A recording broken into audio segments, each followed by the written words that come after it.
সত্যি কথা বলতে গেলে কিছু কিছু লোকের কিছু কিছু সিনেমা করা উচিত নয়। হ্যাঁ, যেরকম কাজলের মা সিনেমাটা করা উচিত নয়, বা কাজলকে কাস্ট করা উচিত নয়। কেন বলছি, এই ভিডিওটা পুরোটা দেখো, তাহলে বুঝতে পারবে। হ্যালো বন্ধুরা, welcome to my new video.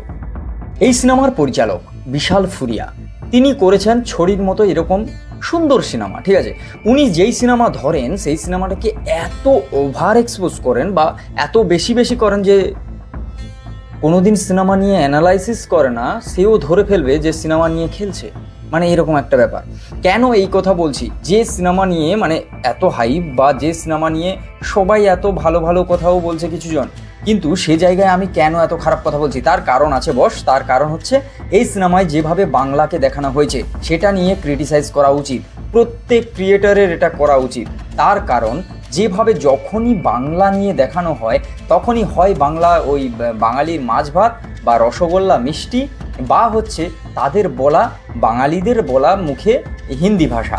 দেখো ভাই, একটা সত্যি কথা বলতে বাঙালি এখন না এতটাই আপডেটেড যে বাঙালি একমাত্র ভালো হিন্দি বলো ইংলিশ বলো কি বলতে পারে না, সব ভাষায় একেবারে প্রপারলি ঠিকঠাকই বলে ভাই। করতা হ্যাঁ, খাতা হ্যাঁ, যাতা হ্যাঁ, সে বহু পুরনো গল্প।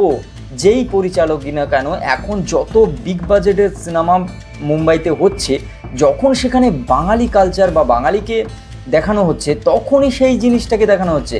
করতা হ্যাঁ, খাতা হ্যাঁ, ব্যাপারটা তাই কি ক্রিটিসাইজ করার মতো নয় কি? এবার আসি সিনেমায়। এই সিনেমা কেমন হয়েছে? এই সিনেমা হচ্ছে টাইট স্ক্রিন বললে ভুল করা হবে, মোটামুটি এই সিনেমাটা বেশ ভালো। সিজিআই চোখে দেখা যায় না এরকম বাজে, আর যেভাবে ট্রেলারে হচ্ছে দেখিয়েছে যে ভিএফএক্স, সত্যি কথা বলতে পুরো সিনেমাটা ভিএফএক্সের উপরে দাঁড়িয়ে থাকার মতো, অতটাও ভালো হয়নি। হ্যাঁ, একটা গাড়ির সিচুয়েশান আছে, গাড়িটা যখন আসছে বা গাছ অ্যাটাক করছে সেখানে কোথাও গিয়ে শটটা একটু ভালো লাগে, বা গাড়ির কাছে দাঁড়িয়ে আছে গাছটা যখন করছে গাছ অ্যাটাক করে দিচ্ছে, সেই জায়গায় মনে হচ্ছে যেন সেই কোথাও গিয়ে একটা সেই অনেক দিন আগে সেই জানি দুশ্মন সিনেমা যখন এসেছিল 20 বছর আগে, সেরকম টাইপ অফ লাগছে। আর এখানে যদি অভিনয়ের কথা বলা হয়, কাজল ঠিকঠাক অভিনয় করেছে। কাজলের মেয়ে যে ক্যারেক্টারটা করেছে তার বন্ধু ভাই নোটিস করার মতো অভিনয় করেছে। এবার এখানে ইন্দ্রনীল, রণিত রয়, এরা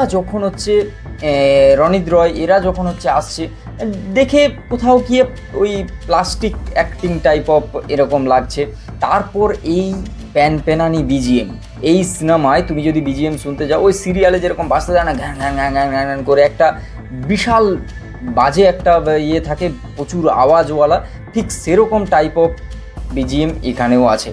এবার মানে কি বলা যায়, যেন মনে হয়েছে যেন ক্যারেক্টারগুলোকে গ্রিন স্ক্রিনের সামনে দাঁড় করিয়ে দেওয়া হয়েছে, হাত ধরিয়ে দেওয়া হয়েছে, তারা অ্যাক্টিং করছে, এরকম লেগেছে আমার। আর সব থেকে বড় ব্যাপার এখানে ভয় পাওয়ার দিকটা, ভাই চরম ভয় লাগবে তোমার, তুমি যদি ভেবে থাকো কিচ্ছু লাগবে না।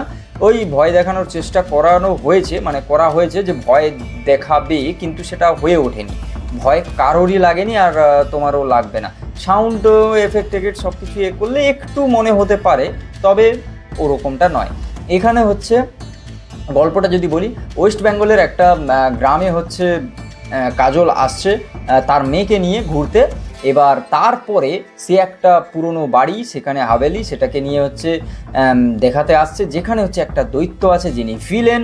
মনে হয়েছে যেন সেটা হচ্ছে রোবট সিনেমার অক্ষয় কুমারকে দেখেই ইন্সপায়ার হয়ে বানানো, সবই কপি করা যদিও, মানে ওই যাই হোক, তোমরা সিনেমাটা দেখলে বুঝতে পারবে যারা হচ্ছে মানে এর আগে ছড়ি 2 বা ছড়ি সিনেমাটা দেখোনি, তারা হচ্ছে এই সিনেমাটাকে বেশ ভালো লাগবে। কোথাও গিয়ে এটাও মনে হয়েছে যে ওই আর কি, মানে রিমেক স্টোরিটাকে হচ্ছে আসল বলে চালিয়ে দেওয়া, মানে এখান থেকে ওখান থেকে ঝেঁপে পুরো বানিয়ে দেওয়া, এরকম টাইপ অফ কিছু। এবার যদি আমি আসি এখানে ক্যারেক্টারগুলো, যখন মানে মেন ক্যারেক্টার যে কাজল যখন বাংলা বলছে আটকে যেভাবে বলছে, মনে হয় না মানে বাঙালির তো অপমান, তার সঙ্গে সঙ্গে এদেরকে ভাই এই কালচারের ওপর কেন করতে বলা হয়, আমি কি বলবো ভাই। সত্যি কথা বলতে এই সিনেমাটা সত্যি ভালো লাগেনি, ভালো লাগার মতো নয়। আর এখানে বাঙালিদেরকে যেভাবে দেখানো হয়েছে সেটা অ্যাকসেপ্টেবল নয় ভাই, এরকম নয় বাঙালি, এরকম নয়। বাংলায় আসো, ঘোরো, আমেজ নাও, মস্তি করো, বুঝতে পারবে, ঠিক আছে। ওই একটা বলে না, একটু রিসার্চ করে সিনেমা বানানো উচিত। তবে ওভারঅল যদি এই সিনেমার কথা বলা হয়, ভূতের সিন, দৈত্যের সিন রাখা সত্ত্বেও ভয় পায় না। আর এখানে হচ্ছে মানে দৈত্যকে ওইভাবে, ভিলেনকে যেভাবে দেখানো হয়েছে ওইভাবে ব্যাপারটা হচ্ছে ঠিক ভালো লাগেনি। সিজিআই বলো বা ভিএফএক্সের কাজ অতটা ভালো নয়। আর অ্যাক্টিং কোথাও গিয়ে কিছু কিছু জায়গায় কাজলের অ্যাক্টিং ওভার লেগেছে, এরকম মনে হয়েছে যে কাস্ট হয়তো অতটা ভালো হয়নি, এরকমও মনে হতে পারে তোমার। তো ওভারঅল এই সিনেমার প্রডিউসার তোমরা সবাই জানো, অজয় দেবগান, আর লিড ক্যারেক্টারে কাজল, আর বিশাল ফুরিয়ার সিনেমা যে ছড়ি টু করেছে। এবার সেই সিনেমায় হচ্ছে মানে সত্যি কথা বলতে ওই স্টোরিটা ওখান থেকেই ঝাঁপা আর কি। তোমরা যারা ছড়ি দেখেছো তারা বুঝতে পারবে। তো চলো ভিডিও আজকের এই পর্যন্ত। যদি ভালো লাগে like, comment, share and subscribe my YouTube channel. দেখাচ্ছে নেক্সট ভিডিও, ততক্ষণের জন্য টাটা।